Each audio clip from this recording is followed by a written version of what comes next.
Hello everyone, আসসালামু আলাইকুম। আজকে আপনাদেরকে দেখাবো নতুন একটি জায়গা, যেটা হচ্ছে হ্যাপি আইল্যান্ড।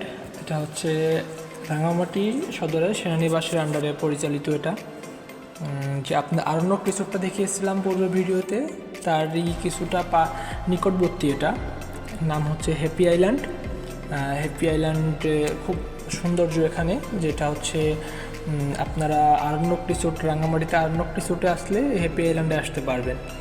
তো এখানে ভিজিট হচ্ছে সিভিলিয়ানদের জন্য 200 টাকা করে ভিজিট। তো এখানে দেখতে পাচ্ছেন খুব সুন্দর সুইমিং পুল বা খুব সুন্দর একটা প্লেস, যে ট্যুরিস্টদের জন্য, যারা বাহির থেকে আগত তাদের জন্য খুব সুন্দর একটা প্লেস। এখানে ছোটোখাটো জায়গার ভিতরে হিলের মাঝখানে এটা, যেখানে নৌকায় করে যেতে হবে, গিয়ে 200 টাকা ভিজিট দিয়ে আপনাদের এখানে প্রবেশ করতে হবে। প্রবেশ করে আপনারা এখানে সুইমিং পুল আছে বা